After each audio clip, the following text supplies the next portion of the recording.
네, 점심들 하셨습니까? 네, 이제 우리 하나님 말씀 볼게요.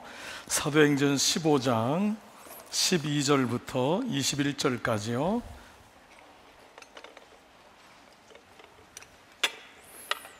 자, 사도행전 15장 12절부터 21절까지 우리 같이 한번 저랑 교독할게요. 온 무리가 가만히 있어 바나바와 바울이 하나님께서 자기들로 말미암아 이방인 중에서 행하신 표적과 기사에 관하여 말하는 것을 듣더니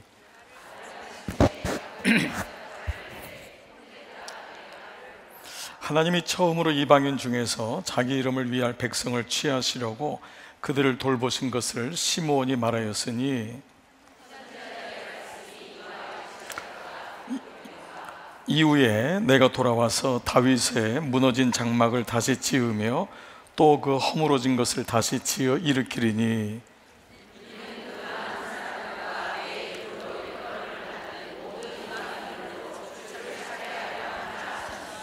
즉 예로부터 이것을 알게 하시는 주의 말씀이라 함과 같으니라.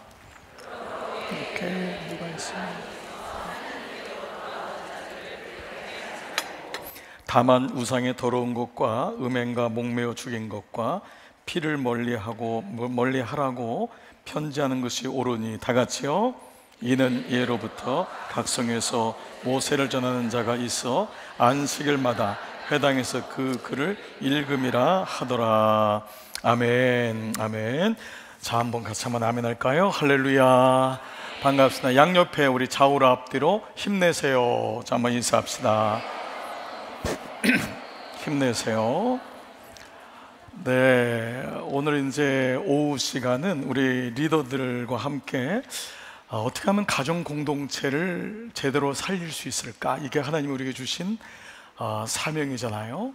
어떻게 하면은 이제 이 부분을 놓으면서 오늘 이 전체적인 강의 설교의 제목을 다윗의 장막을 회복하는 가정교회라고 하는 제목으로 함께 좀 말씀을 나눌게요. 여러분이 아마 오늘 말씀을 이렇게 읽으시면서 눈에 들어왔던 말씀이 다윗의 무너진 장막이라고 하는 단어가 눈에 들어왔을 거예요. 이 토미 텐이라고 하는 목사님이 쓴 책이 하나 있는데 바로 이 다윗의 장막이라고 하는 책입니다. 이 책은 진정한 예배자가 되기를 원하는 사람에게 이 필독서로 뽑히는 책 중에 하나인데, 우리의 예배와 우리의 삶을 돌아보게 하죠. 저자가 이 책을 쓴 동기가 바로 이 사도행전 오늘 읽었던 15장 16절 때문에 그래요. 15장 16절이 이후에 내가 돌아와서 다윗의 무너진 장막을 다시 지으며 또 그 허물어진 것을 다시 지어 일으키리니, 이 구절을 읽다가 질문을 하게 된 거예요. 왜 하나님은 다른 게 아니라 솔로몬의 성전이 아니라 다윗의 무너진 장막을 재건하고 싶은 이유가 뭘까? 이제 이 마음을 이제 가지고 우리에게 묻는 거예요. 당신에게는 다윗의 장막이 있느냐? 이제 이 말씀을 하는 거죠. 자, 그래서 우리는 먼저 이 본문 말씀을 통해서 이 다윗의 장막이 뭔지를 좀 먼저 한번 알아보면 좋겠죠.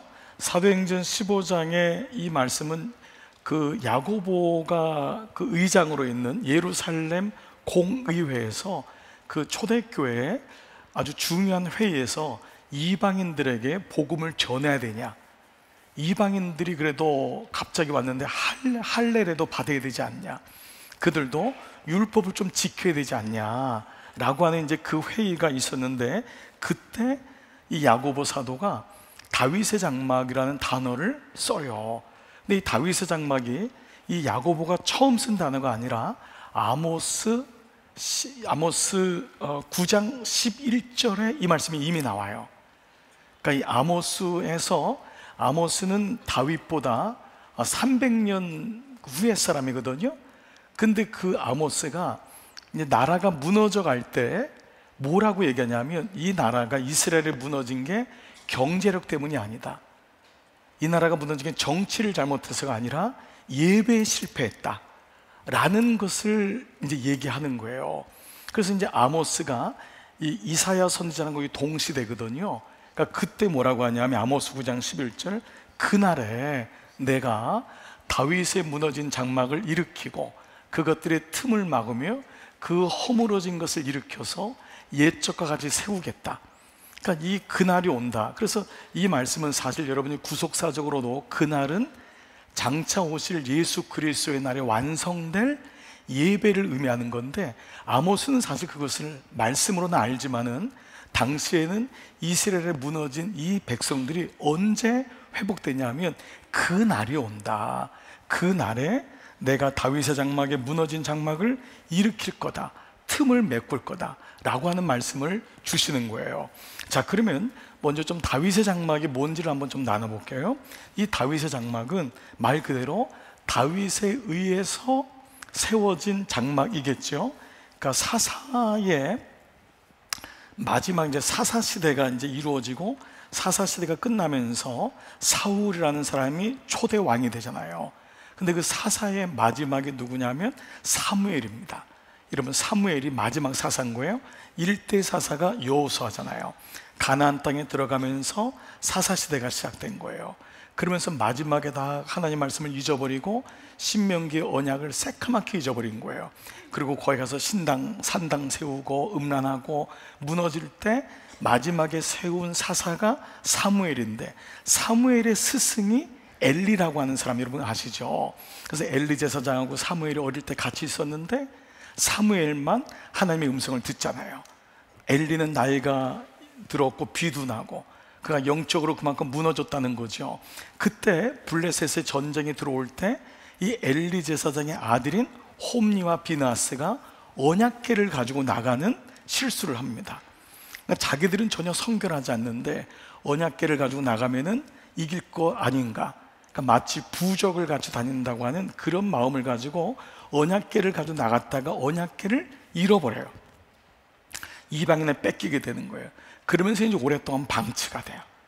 사무엘 때도 방치가 되고 사울 왕이 됐는데도 관심이 없어요. 그런데 왜 놀랍게도 하나님이 다윗을 사랑하냐면 다윗이 이 언약궤를 기억해요. 그래서 가장 중요한 게 내가 왕이 되는 게 중요한 게 아니다, 내가 궁궐을 세우는 게 중요한 게 아니라 하나님의 임재인 상징인 언약궤를 모시고 와야 되겠다. 그래서 언약궤를 모시고 오는데 그때는 성전이 없잖아요. 성전은 다윗이 죽고 솔로몬이 짓잖아요. 그래서 그때 천막을 쳐요, 텐트를. 그리고 하나님의 임재인 언약궤를 모셔요. 그게 바로 다윗의 장막이라는 거예요. 거기서 예배를 드린 거예요. 그래서 하나님이 그를 너무 기뻐하신 거예요. 그런데 나중에 이 다윗의 장막이 성전이 워낙 솔로몬 성전이 커지고 솔로몬마저도 타락하게 되잖아요. 그러면서 이 언약궤도 결국은 잃어버리게 되고 그 다윗의 장막이 얼마나 초라하게 보이겠어요. 그러니까 결국 그것이 다윗의 무너진 장막. 그런데 그것을 하나님이 세우기를 원하신다는 거예요. 그거를 그때 다윗이 예배드렸던 그 마음, 그때의 그 예배. 그래서 이 토미 테너, 아까 그 다윗의 장막이라는 책을 쓴 목사님이 만약에 하나님이 지구에 있는 예배 처소 중에서 가장 가고 싶은 곳이 있다면 그것은 바로 다윗의 장막일 거다. 여러분, 하나님이 이 지구상에 얼마나 많이 성전이 있어요. 하나님이 가고 싶어하는 곳이 있다면 그것이 바로 다윗의 장막일 것이다. 이 말씀은 우리에게도 적용이 되는 거죠. 그 왜 하나님이 그것을 가장 가고 싶어 했을까요? 그 다윗의 장막에 진짜 예배가 있었기 때문에. 그러나 본질은, 우리가 본질을 계속 찾는 이유는 뭐죠? 그거는 그 진짜 하나님이 기뻐하는 게 뭐냐, 그거를 찾아가는 게 믿음의 어떤 여정이라고 할 수 있겠죠. 자, 그래서 이 다윗이 예배를 사모했던 마음 중에, 여러분, 다윗이 그 하나님의 임재인 상징인 언약궤가 들어왔을 때 이러면 어떤 일이 일어나죠? 에봇이 보일 정도로, 에봇은 속옷 같은 거잖아요. 제사장이 입었던 레위 지파가 그것이 벗어질 정도로 춤을 췄던 장면이 있죠. 근데 여러분, 그 장면 속에서 또 한 명 등장하는 게 누구죠? 미갈. 그 다윗의 아내였는데 그 아내인 미갈이 그것을 보고 어떤 모습인지가 그 사무엘 하 6장에 나와 있어요. 자, 한번 같이 한번 봐볼게요. 사무엘하 6장 16절 여호와의 개가 시작.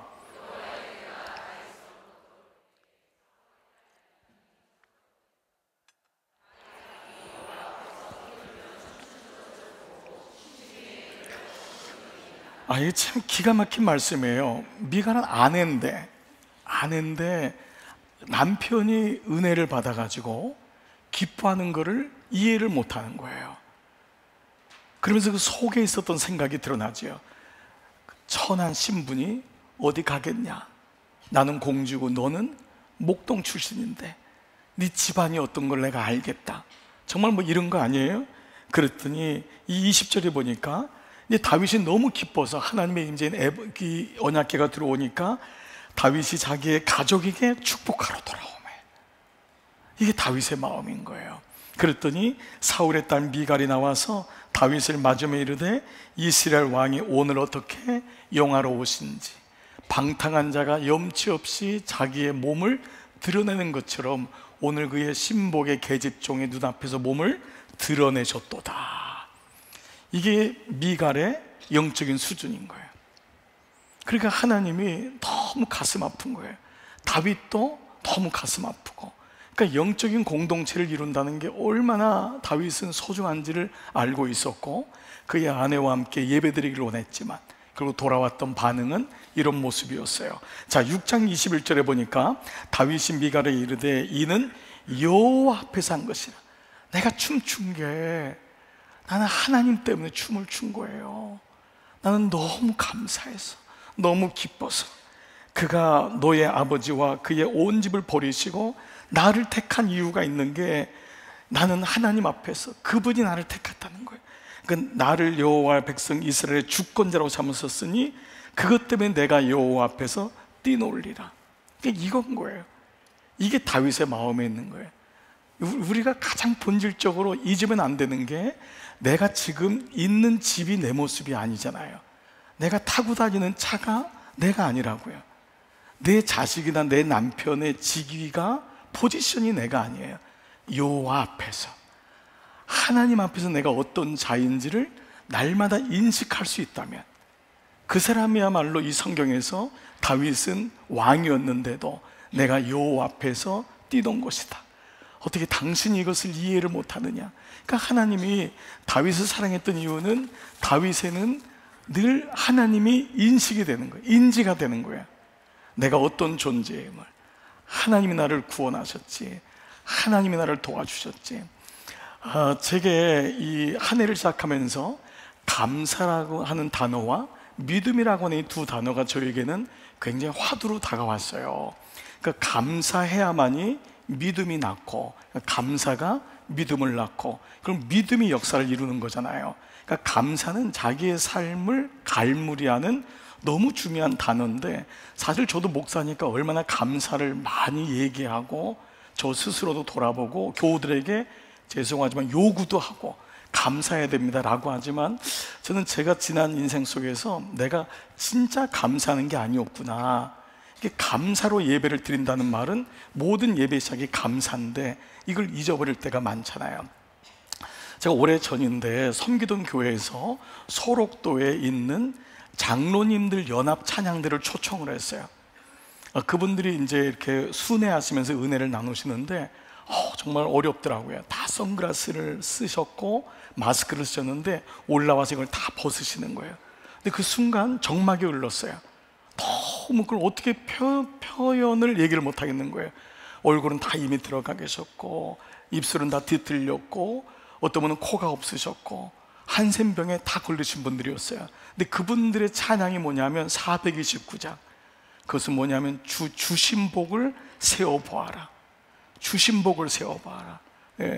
험한 거친 풍랑 불 때에 너가 어떤 모습인지를 후렴이 주신복을 세워보아라. 그런 찬양이었어요.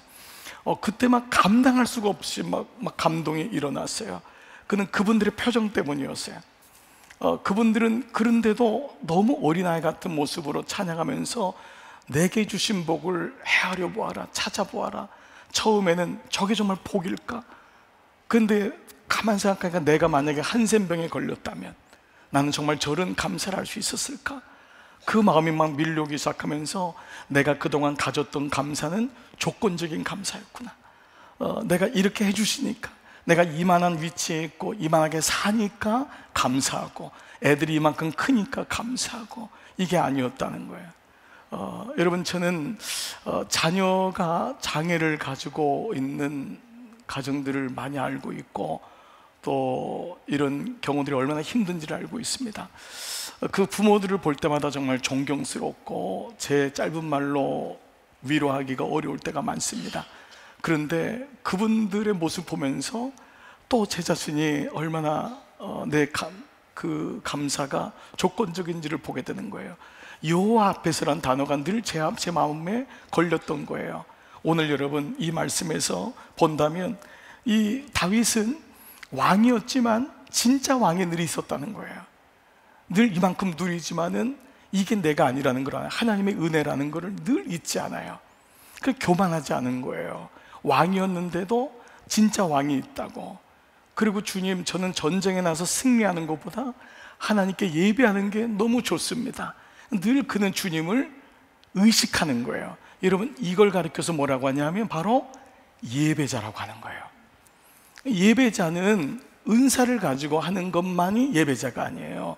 많은 사람들은 내가 찬양의 은사가, 내가 이렇게 예배를 잘 섬길 수 있는 여건이 되니까, 그게 아니에요. 어떤 순간에도 내가 하나님 앞에 있다고 하는 그 의식을 가졌을 때 그 삶을 가르쳐서 예배자다. 그러니까 우리는 평생 죽을 때까지 예배자의 삶을 살아가는 거죠.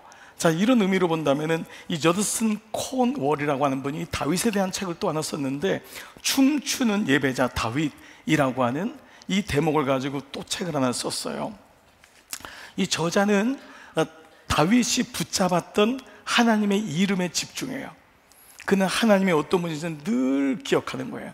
첫 번째가 공급자이신 하나님. 다윗은 알았어요. 내가 목동이 돼도 왕이 돼도 하나님이 지금까지 나를 인도하셨다. 이 공급자의 힘을 잊지 않는 거예요.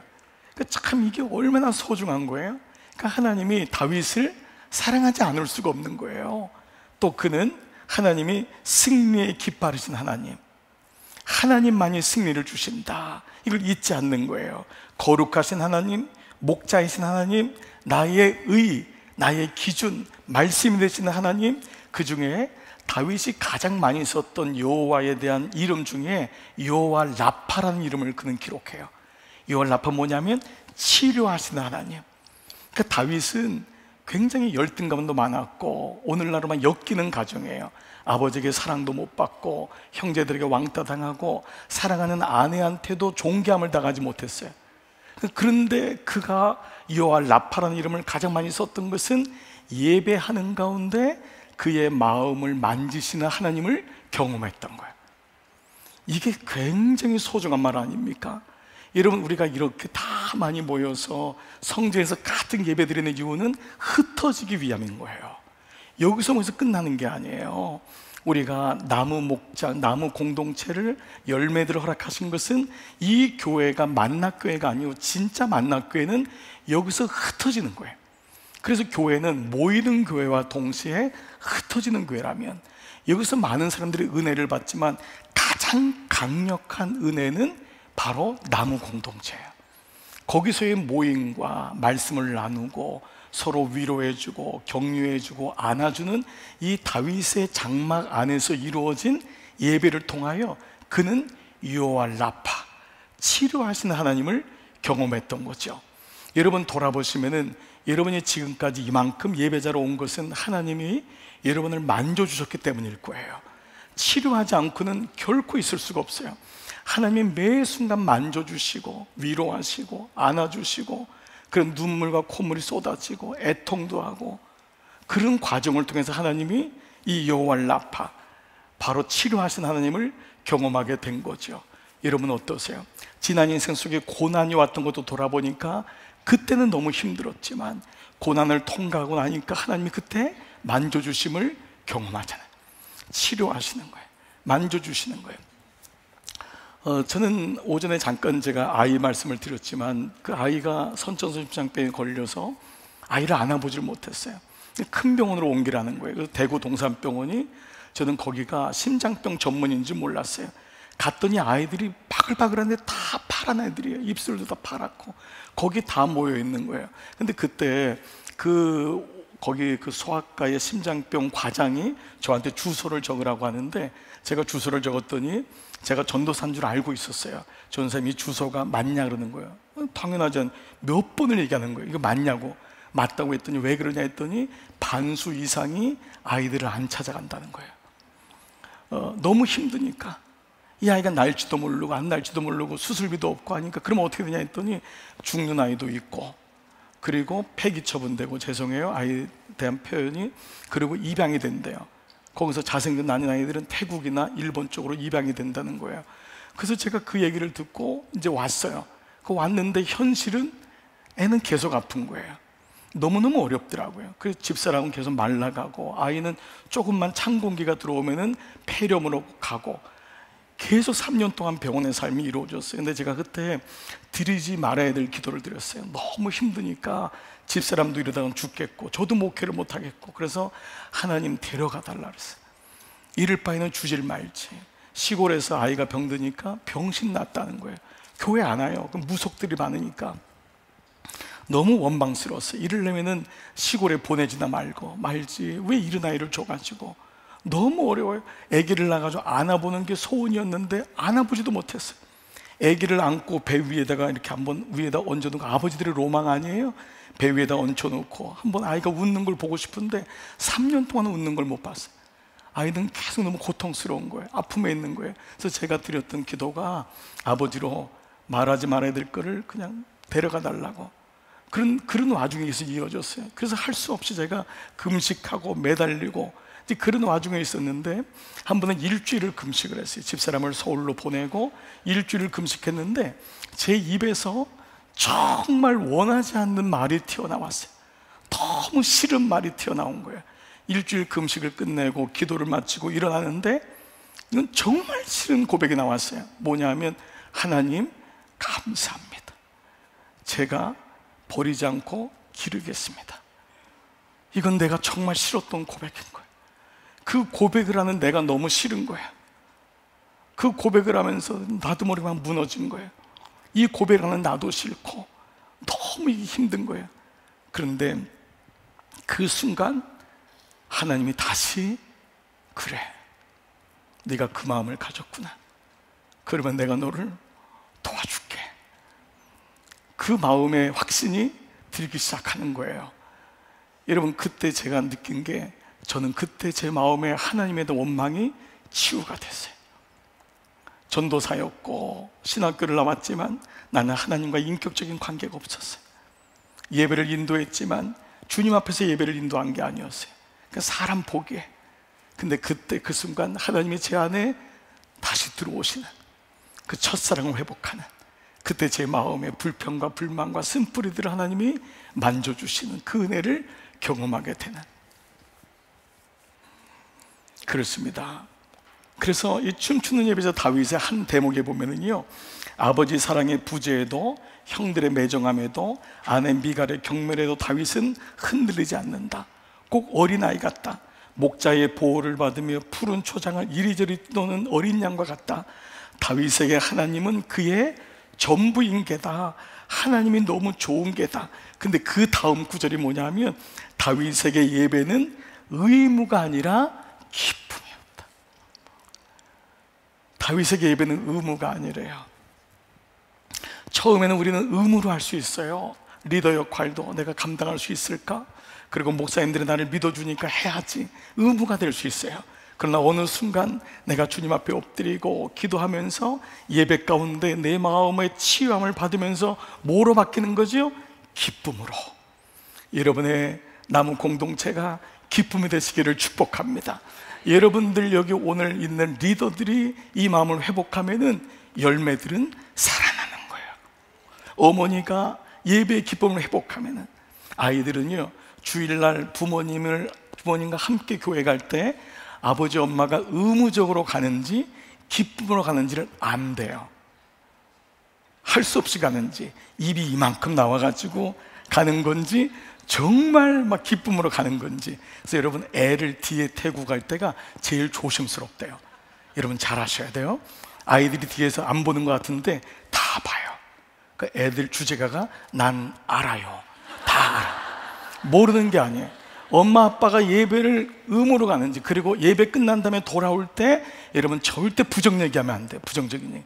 어떤 분은 돌아왔을 때 막 회의에서 그 집사람 꼴도 보기 싫어, 지 혼자 잘났어. 애들은 난 알아요. 그러면서 예배의 기쁨이 사라지는 거예요. 부모에게 예배의 기쁨이 사라지면은 아이들도 예배 기쁨이 사라져요. 그렇습니다. 그래서 다윗은 정말 특별한 사람이었어요. 그 왕이 되었는데도 그런 마음을 가졌죠. 자, 그에 대한 말씀 중에 시편 27편 4절 보니까요, 다윗이 어느 정도인지 한번 볼게요. 시작.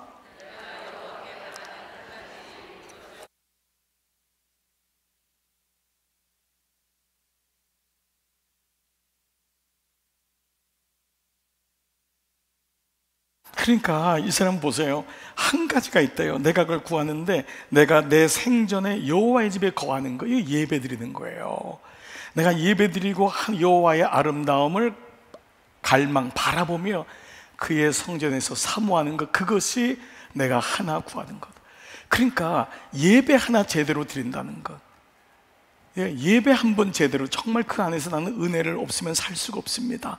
그 마음을 갖는 것이 모든 것의 시작인 거예요. 정말 거기서부터 문제가 해결되고, 거기서부터 모든 문제가 하나님을 바라보는 시작점이 된다는 거죠. 그러니까 이 다윗은 나중에 여러분 아시잖아요. 자기가 왕궁에 있는데 다윗 그 언약궤는 천막에 있으니까, 주님 제가 성전을 세우고 싶어 했더니 하나님이 너는 됐다. 내가 성전을 모을 돈은 너에게 다 모아주지만 너는 여기까지 해라. 그 대신 그 마음을 너무 기쁘게 여긴 하나님이 너 뿌리에, 너 열조에서 메시아가 나오게 하는 놀라운 은혜를 주고 네 왕조를 무너뜨리지 않겠다라고 하는 것이죠. 자, 그래서 이 다윗의 장막은 무엇보다 그동안 있었던 모세의 성막과는 다른 거예요. 모세의 성막에서는 성전에서 뜰에서 짐승을 죽이고 각을 뜨고, 또 이걸 가지고 또 성소에 들어가서 또 분향단을 떡을 취하고 이런 거에 포도주를 진설하고 기도의 향유를 올리고 지성소로 들어가는 것인데, 다윗의 장막은 그게 아니에요. 다윗의 장막은 오직 하나님을 찬양하고 예배하고 영광을 높이고 하나님의 임재를 사모하는, 이것이 다윗의 장막이에요. 그래서 다윗의 장막에는 휘장이 없어요. 성막에는 휘장이 있었잖아요. 그리고 솔로몬의 성전은 휘장이 있었는데 다윗의 장막에 휘장이 없어요. 그건 뭐죠? 휘장은 곧 그의 육체니라. 히브리서 말씀에 휘장이 위에서 아래로 찢어지심으로, 그 예수 그리스도의 죽으심으로 누구든지 지성소에 들어가 예배할 수 있는 하나님의 자녀가 되었음을 보여주는 것이 바로 다윗의 장막인 거예요. 그렇기 때문에 이 다윗의 장막은 참 예배가 어떤 모습인지를 우리에게 보여준다 할 수 있어요. 그래서 오늘날의 예배의 그림자가 다윗의 장막인 거죠. 자, 그러면 제가 이 다윗의 장막의 비밀이 뭘까, 오늘 이것이 나무 공동체하고 한번 연결해가지고 세 가지로 한번 말씀을 나눠볼게요. 다윗의 장막은 먼저 누구든지 죄를 용서받고 하나님을 만날 수 있었어요. 제사장이 필요 없었어요. 이건 제사장을 경홀히 여기고 그런 차원이 아니라 누구든지 다윗의 장막 안에 들어온 사람은 누구든지 죄를 용서받고 하나님을 만나게 한 것, 이것이 하나님의 본질적인 예배의 모습이었던 것이죠. 자, 그래서 역대상 16장에 보면은요, 이 다윗의 장막에 대한 예배가 나오는데, 하나님의 궤를 메고 들어가서 다윗이 위하여 친 장막 가운데 두고, 다윗이 장막을 언약궤를 위해 둔 거예요. 거기서 번제와 화목제를 하나님 앞에 드리니라. 이 번제와 화목제는 이스라엘 레위기에 나오는 5가지 제사법 중에서 바로 자신을 온전하게 드리는 십자가의 예수 그리스도를 아주 상징하는 중요한 이 번제 예배의 방법이에요. 그리고 화목제도 뭐죠? 원수되었던, 하나님과 원수되었던 우리 사이를 예수님이 화목제로 오셨다 그러잖아요. 그래서 이 번제와 화목제는 예수님을 상징하는 제사라고 할 수 있는 거죠. 그렇기 때문에 이 다윗의 장막은 오직 예수 그리스도의 이름으로 용서받고 내 죄가 용서받고 하나님의 자녀가 되는 권세를 누리는 것이 바로 다윗의 진짜 이 장막의 예배의 본질이라는 것이죠. 여러분, 그러므로 모든 예배에는 죄의 용서가 있는 거예요. 이 감격이 있는 거예요. 내가 아무리 죄를 짓고 힘들고 해도 성전에 나오는 거예요. 주님 앞에 나와서 죄의 용서의 기쁨을 회복하고 내가 하나님의 자녀됨을 내가 다시 깨닫고 내가 누군지를 알게 되는 것, 이것이 예배예요. 이것이 사실 예배는 구경뿐이 없는 거잖아요. 모든 사람들이 예배를 경험하는 거죠.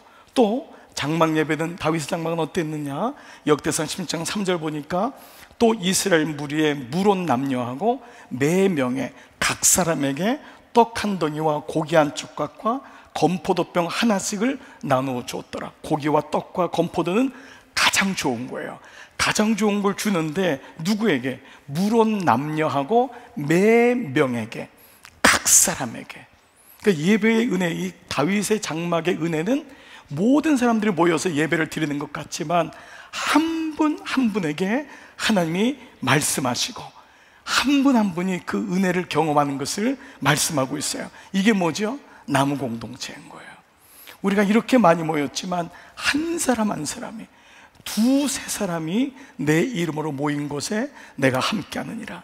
그래서 나무 공동체의 이 의미와 이 어떤 영적인 이 파급 효과는 여러분들이 생각하는 것보다 훨씬 큽니다. 초대교회는 우리가 절대 속으면 안 돼요. 이런 우리 그룹이 아니었어요. 이 회중이 아니었어요. 이거는 도시가 만들어지면서 같이 모일 수 있는 장소가 필요했기 때문에 여기 만나교회가 필요하지만 본질적으로 진짜 교회는 나무 공동체인 거예요. 그게 살아야 돼요. 거기서부터 모든 영양분이, 말씀이 떨어지고 그 말씀을 가지고 나누고 한 분 한 분이 그리스도인으로 세워지는 것, 이것이 교회예요. 그래서 이 나무 공동체를 가르쳐 church, 교회, church in church, 교회 안의 교회가 되는 거예요. 아멘. 교회 안의 교회인 거예요. 우리는 이 성전만을 교회로 여기면 안 돼요. 진짜 예배는 지금부터인 거예요. 그래서 나가면서 저 앞에 표지판이 있는 걸 인식해야 돼요. 여기서 은혜를 받아서 나가면서 예배는 지금부터다. 그 모임을 일주일에 한 번, 2주일에 한 번 계속 연락해주고 어떻게 지내냐 그러고 기도 제목이 뭐냐 그러고 같이 격려해주고, 그 영혼들이 모인 분이 일주일에 주중에 또 여기 연합적으로 모여서 교육받고 훈련받고 은혜를 또 받고 또 나가는 거예요. 그렇기 때문에 오늘 이것이 나무 공동체의 본질이구나. 그것이 다윗의 장막이었어요. 옛날에는 이 성전의 이 성막은 제사장들이 다 했어요. 그 백성들은 구경꾼이었단 말이에요. 근데 이건 아니에요. 다윗의 장막 안에 들어와서 바로 이렇게 같이 모든 사람에게. 그래서 두 번째, 다윗의 장막은 모든 사람들이 예배에 동참하게 한 거예요. 모든 사람들이. 다윗은 레위 사람들을 하여금 장막에서 일하게 하죠. 그들의 할 일은 예배를 돕는 부수적인 역할만 한 게 아니었어요. 그들 모두를 세웠는데 역대상 16장 4절 보면은 또 레위 사람을 세워 여호와의 궤 앞에서 섬기며 이스라엘의 하나님 여호와를 칭송하고 감사하고 찬송하게 했으니. 이거는 이전의 제사와는 완전 달랐어요. 다윗은 얼마나 지혜가 있었는지 모든 사람들이 그 당시인데도 예배에 동참하게 했어요. 그 당시 30세 이상의 레위 사람 숫자가 38,000명이었어요. 근데 그 중에 중보 기도자를 몇 명을 세웠냐면 4,000명을 중보 기도자로 세워요. 안 놀릴 줄 알았어요.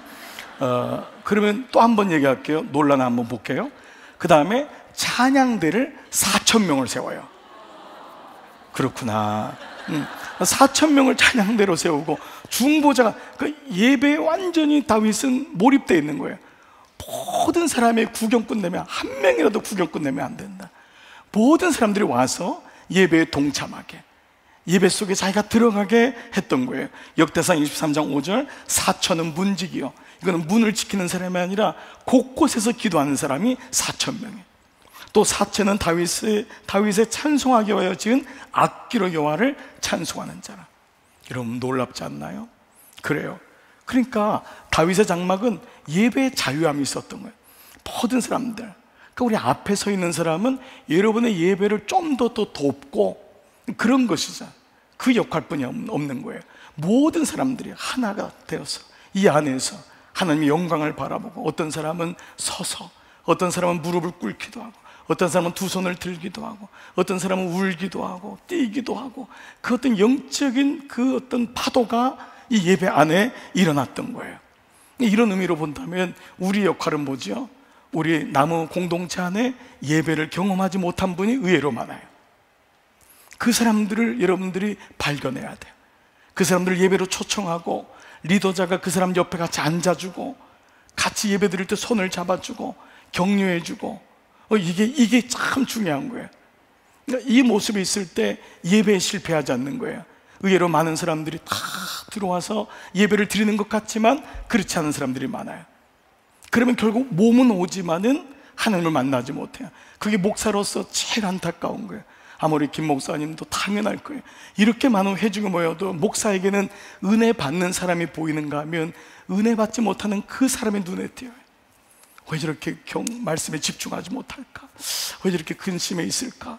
왜 저렇게 우리 만나교회는 기둥이 맨 뒤에 있지만 꼭 기둥 뒤에 앉는 분도 있잖아요. 자기가 기둥보다 머리가 큰 거는 모르시고, 기둥이 이렇게 숨어 있는 분이 있는 거예요. 근데 그분들이 이 예배 파워는 이게 오는데, 여기서는 이건 담임 목사님의 능력으로 되는 게 아니에요. 목사님은 정말 최선을 다해요. 여러분 우리 뭐 아잖아요. 우리 목사님처럼 말씀에 몸을 쏟는 분이 어디 있어요. 그러나 여러분 이것은 이미 가정, 이 목장, 이 나무 공동체 안에서 만들어져야 돼요. 거기서 여러분들이 중보하고 그들을 세우고, 혼자 들어오지 마세요.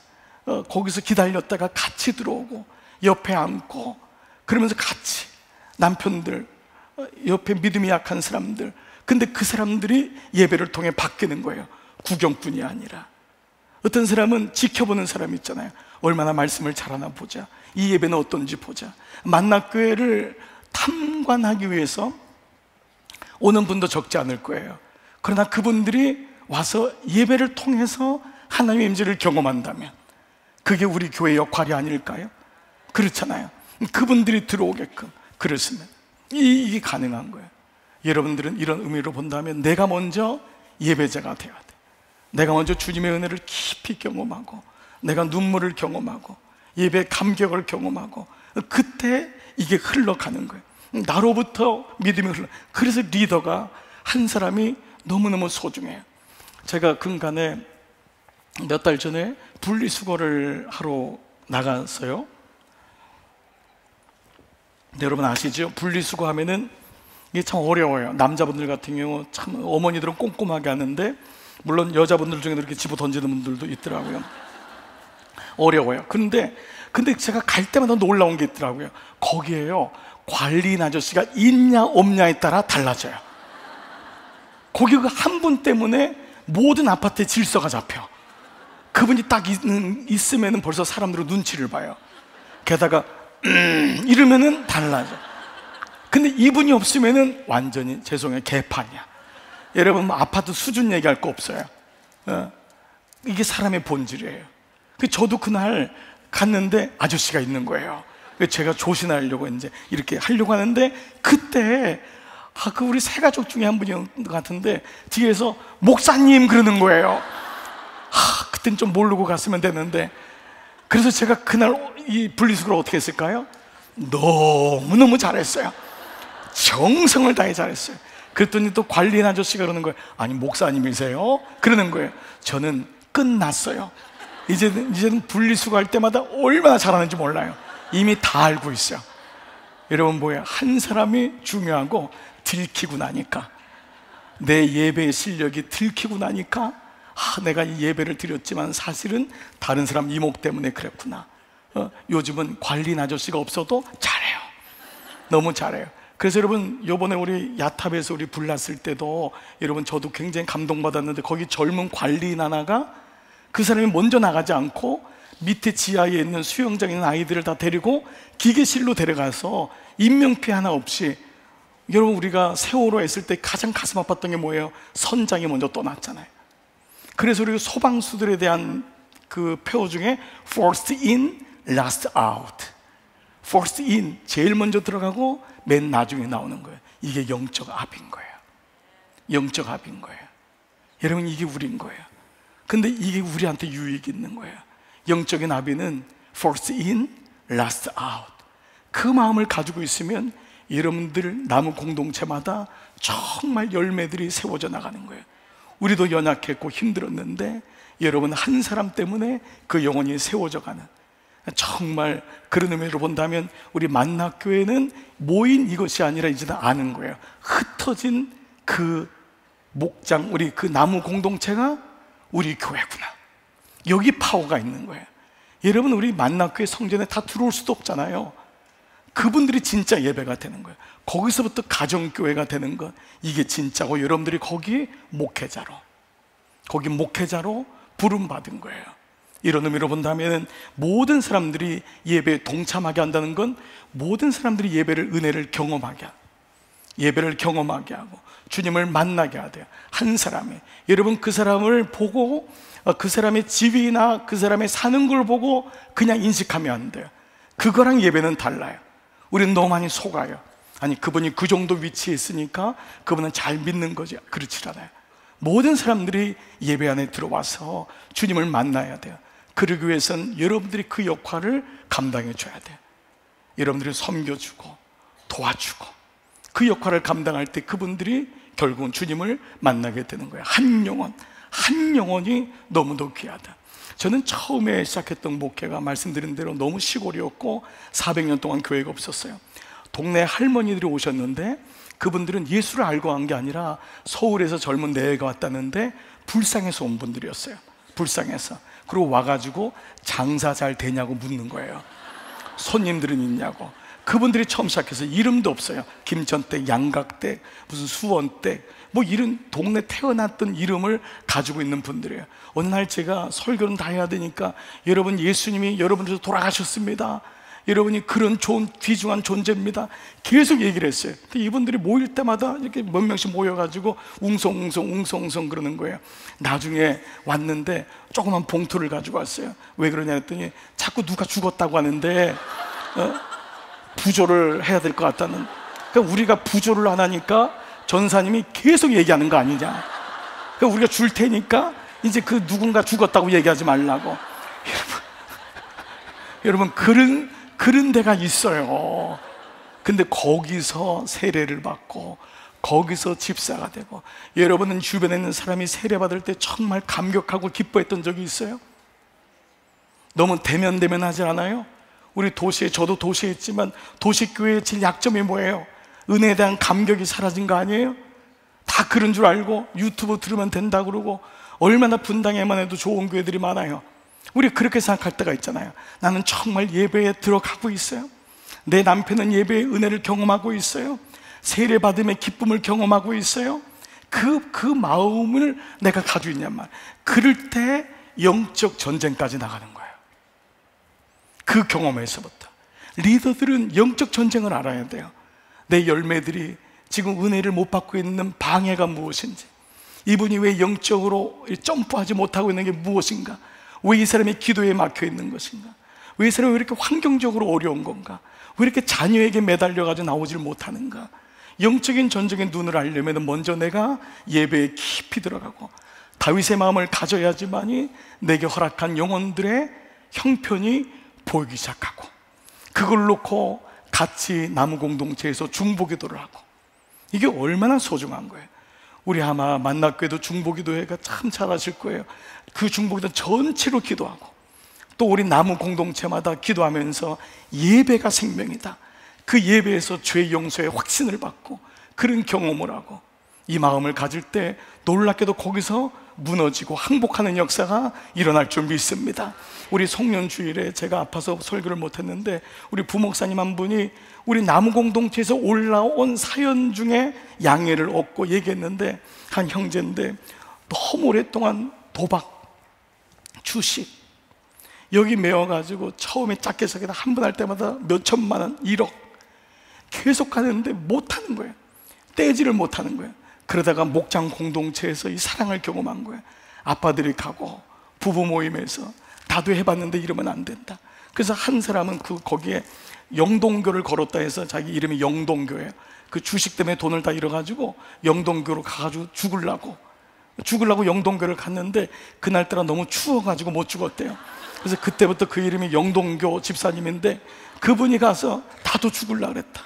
여러분, 그걸 예배 시간에 어떻게 나누겠어요? 그런데 스몰 그룹에서는 가능하단 말이에요. 내가 너를 도와줄게. 나도 도박에 빠졌었어. 나도 코인하고 주식 때문에 집 다 날렸고 아내 모르게 한 게 너무 많았어. 그걸 오픈하는 거예요. 그러면서 예배가 달라지는 거예요. 우린 다 숨긴다고요. 우린 다 들통나기를 원하지 않아요. 그걸 예배라고 하잖아요. 그럼 미갈의 예배인 거예요. 다윗의 예배는 내 연약함을 고백하는 거예요. 나 사실 술을 끊을 수가 없어요. 담배가 안 좋은 걸 알면서도 끊을 수가 없어. 이 마음들이 나눠질 때 놀랍게도 나무 공동체에서는 정말 열매들이 거기 있는 사람이 코치인 거예요. 이름이 너무 좋은 것 같아요. 그분들이 리더인 거예요. 그 역할이 뭐죠? 이 다윗의 장막은 모든 사람들이 예배에 동참하도록, 예배에 들어와서 내 연약함을 고백하고 치유를 경험하고, 바로 그 마음을 가질 때 이 은혜가 회복될 줄 믿습니다. 세 번째, 다윗의 장막 예배는 마지막으로요, 24시간 하나님을 의식하게 한 거였어요. 제사는 그때만 드리는 게 제사예요. 근데 예배는 성령과 말씀 안에서 영과 진리로 예배를 드리기 때문에 이미 성령이 내 안에 있고, 올해 표어가 성령 안에서잖아요. 예배하는 자는 성령과 영과 진리로, 옛날에는 신령과 진리로, 신령과 진정으로인데 이걸 이 말이 번역이 좀 어렵게 됐잖아요. 신령과 진정은 간절한 마음이 아니에요. 신령이란 건 in spirit, 성령 안에서. 그리고 진정이란 말은 정성을 다해서가 아니라 in word, 그는 진리, in truth, 진리 안에서 성령과 말씀을 가진 사람은 어디든지 예배 초소가 되는 거예요. 왜냐하면 성령께서 내 안에 계시고 내게 말씀이 있기 때문에. 그래서 그는 제사를 드리는 게 아니에요. 제사는 일주일에 한 번 와서 여기서 예배 드리고 딱 잊어버리는 게 제사예요. 오늘날 그리스도에는 이 사람들이 많아요. 그러나 예배 드렸어 그래요. 6일 동안 죄랑 싸워서 이길 수 있는 힘이 없어요. 그러나 다윗의 장막은 뭐예요? 하나님을 의식하는 거예요. 24시간. 그래서 다윗도 파렴치한 짓을 많이 했지만 그가 돌아올 수 있었던 것은 바로 다윗의 장막 예배 때문이에요. 우리도 마찬가지예요. 우리도 죄와 싸워 때론 넘어지기도 하고 부끄러운 일이 많고 수치도 많지만 그때마다 예배로 나오는 이유는 다시 성령과 말씀 안에서 지어지고, 그리고 그것을 삶의 연장으로 가져가는 거예요. 여러분, 우리에게 약점은 뭐죠? 삶의 예배잖아요. 삶의 예배로 가져가는 것, 이것이 바로 다윗의 장막의 예배인 거죠. 로마서 12장 1절 보니까, 그러므로 형제들아 내가 하나님의 모든 자비하심으로 너희를 권하오니 너희 몸을, 몸 예배가 되는 거예요. 이게 바로 나무 공동체,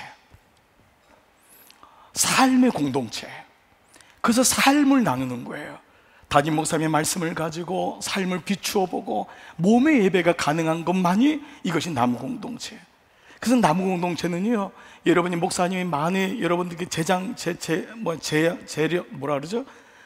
이렇게 많은 이렇게 마음을 결정할 수 있는 재량권을 주셔서 일주일에 한 번 모이기도 하고 2주에 한 번 모이기도 하고 3주에 한 번 모이기도 하지만 계속해서 컨택이 있어야 돼요. 연락하고 모일 때마다 기쁨으로 여러분들이 대접하고 그 섬기고, 교회가 아무리 커도 이 많은 사람들이 어떻게 나무 공동체에서 다 모이겠어요? 그래서 다윗의 장막이 내 집에서 될 수 있다면 그것처럼 좋은 게 없는 거예요. 여러분, 오늘날 도시교회는 집을 오픈한 사람들이 없어요. 그러나 하나는 알고 하나는 몰라요. 여러분들의 집이 다윗의 장막이 된다면 이건 너무너무 큰 축복이에요. 평수가 크냐 작으냐 그게 아니에요. 저희 교회도 뭐 우리 만나교회만큼은 아니잖아요.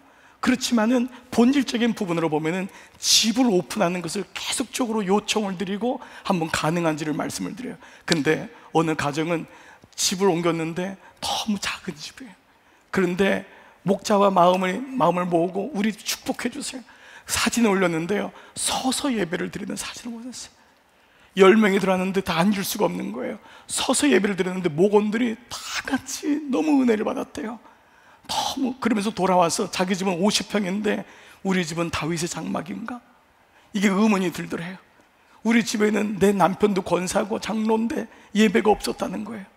근데 이 집은 새댁인데 어떻게 젊은 사람들이 우리를 다 초청해가지고 예배 드려달라고, 그리고 또 와달라고 하는 거예요. 여러분 보십시오.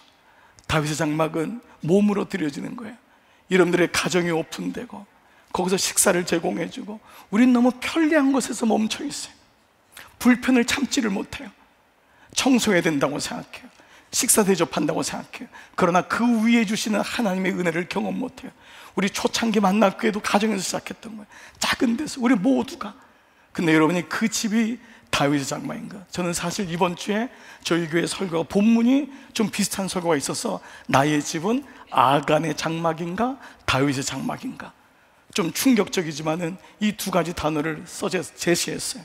나의 집은, 우리 집은 아간의 장막. 아간의 장막엔 돈은 많았어요. 그러나 거긴 탐욕이 예배의 대상이었어요. 나의 집은 다윗의 장막인가? 집의 평수가 문제가 아니에요. 여러분 삶에 정말 이 모습이 있을 때 그때 교회가 되는 거예요. 거기 간증이 일어나고 거기서 삶의 자리를 알게 되고 몸으로 드리는 예배를 통하여 그때 위로해 줄 수 있는 거죠. 그래서 너희 몸을 하나님이 기뻐하시는 living sacrifice, 살아있는 제산제사로 드리라. 이것이 너희가 드릴 영적인 삶의 예배라는 거예요. 그렇습니다. 우리 만나교회의 축복은 나무 공동체에 있음을 한 시간도 잊지 마시기 바랍니다. 여러분들이 거기 목자로, 거기 목회자로 부름받은 거예요. 그분들이 다 모여서 삶이 이루어지고 영적 예배가 드려지는 것이 오픈되고, 나 이게 부족해요, 나 이게 너무 어려워요, 나 이런 병이 있어요, 누구한테 얘기하겠어요? 그것이 나눠질 수 있는, 그때 로마서 12장 2절에 너희는 이 세대를 본받지 말고 오직 마음을 새롭게 함으로 변화를 받아 하나님의 선하시고 기뻐하시고 온전한 뜻이 무엇인지를 분별하도록 하라. 이게 그 안에서 이루어지는 은혜인 거예요. 그런 의미로 본다면은 저는 우리 나무 공동체 리더들에게 주신 하나님의 지혜가 있어요. 무엇인지 분별하도록 하라. 우리 나무 공동체를 향한 뜻이 무엇인가? 하나님의 선하시고 기뻐하시고 온전한 뜻이 무엇인지를 분별하라. 저는 이 말씀을 의사들을 통해서 좀 배웠다가 이것이 영적으로 너무 다가왔어요. 저희 교회도 의사분들이 있으면 물어보면은 어떤 의사가 좋은 의사입니까? 하면 바로 진단과 처방이잖아요. 영적으로 내가 진단과 처방을 하는 것이 무엇이 하나님의 기쁘신 뜻인지를 분별하도록 하라, 이거잖아요. 우리 목장을 영적으로 진단하고 우리 나무 공동체를, 그 교훈을, 이건 어떤 판단하고 그렇게 하라는 게 아니에요. 그 사람을 어떻게 도와줄 수 있을지 진단해주고 그리고 처방해주고, 이것이 나무 공동체 안에서 이루어지는 거예요. 수백 개, 수천 개의 나무 공동체가 여기 생명이 있는 거예요. 이 예배는 뿌리인 거예요. 뿌리에서 말씀을 받아서 흩어지는, 수많은 가지가 될 때 수많은 새들이 모여드는 놀라운 그림을, 비전을 보는 것입니다. 여러분, 마지막 사도행전 2장 46절에 초대교회 나무 공동체 모습을 한번 볼게요. 날마다 마음을 같이하여 성전에 모이기를 힘쓰고 집에서 떡을 떼며 기쁨과 순전한 마음으로 음식을 먹고 하나님을 찬미하며 또 백성들에게 칭송을 받으니, 결과가 뭐냐? 주께서 구원받는 사람을 날마다 더하게 하시니라. 이 말씀이 나무 공동체의 시작과 과정과 결과가 되는 것입니다. 사랑하는 여러분, 여러분 하나님이 세우신 귀한 리더입니다. 영적 아비요, 영적 어미입니다.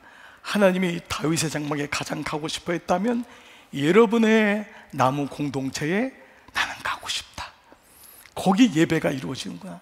거기 죄의 확신을 받고 자녀의 삶이 이루어지고, 거기서 모든 사람들이 예배의 은혜를 경험하고, 거기서 24시간 몸으로 예배를 드리는 살아있는 예배가 나무 공동체에서 일어나는 거구나. 이 은혜가 있다면 여러분 분명히 하나님이 여러분을 통해서 귀하게 쓰시고 기뻐하시는 공동체가 될 줄 믿습니다. 아멘. 이 시간 여러분 같이 한번 겸손히 한번 손을 한번 들어보십시다.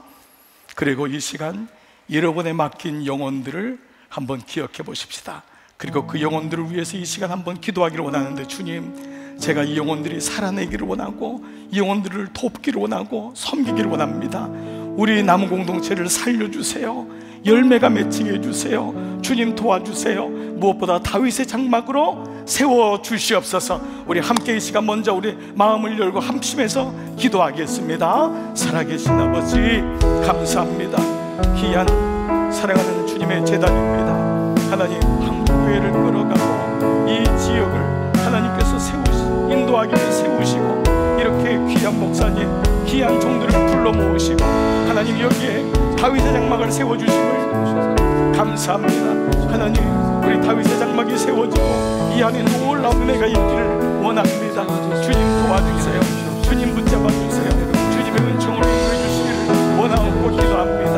오 자비하신 아버지, 성령으로, 성령 안에서 충만한 다윗의 장막이 되어 우리 모두가 하나님 죄를 용서받고 하나님의 자녀가 되고, 하나님 모든 사람들이 예배 안에 깊이 들어가 주님을 만나게 하시고 주님의 은혜를 경험할 수 있도록 주님 도와주시고 인도해 주세요. 우리 아버지, 우리 교회 안에 하나님 나무 공동체를 통하여 많은 영혼이 24시간 주님을 의지하고 인식하고 삶의 예배가 되기를 원하고 기도합니다. 주님이 붙잡아 주세요. 주님이 도와주세요. 주님이 도와주시고 믿습니다. 오 자비하신 아버지, 주님의 은혜를 하여 주시옵소서. 주님 붙잡아 주시옵소서. 주님께서 도우시고 인도하여 주옵소서. 감사와 찬송을 드리옵나이다. 참 좋으신 아버지 감사합니다. 우리에게 맡긴 한 영혼 한 영혼이 얼마나 귀한지요. 2025년도 새해를 시작하며 성령 안에서 라고 하는 영적 화두를 받았습니다. 하나님, 우리 나무 공동체가 다윗의 장막이 되기를 소망합니다. 그리고 이 놀라운 나무 공동체의 은혜가 우리 각 가정마다 임하기를 소망합니다. 그래서 하나님, 아픈 영혼이 치유받고 그동안 속을 한 번도 얘기도 못하고 구경꾼으로 왔다가 돌아갔던 그 영혼이 그 마음을 열고 나를 위해 기도해 주세요. 나 너무 힘들어요. 그런데 놀랍게도 모든 공동체원들이 함께 예배자가 되고 거기서 주님을 찬양하는 하나님의 자녀가 되고 24시간 주님 앞에 삶을 드리는 영적인 예배를 드릴 수 있는 믿음의 공동체를 허락하심을 감사합니다. 여기 계신 한 분 한 분 리더들을 축복합니다.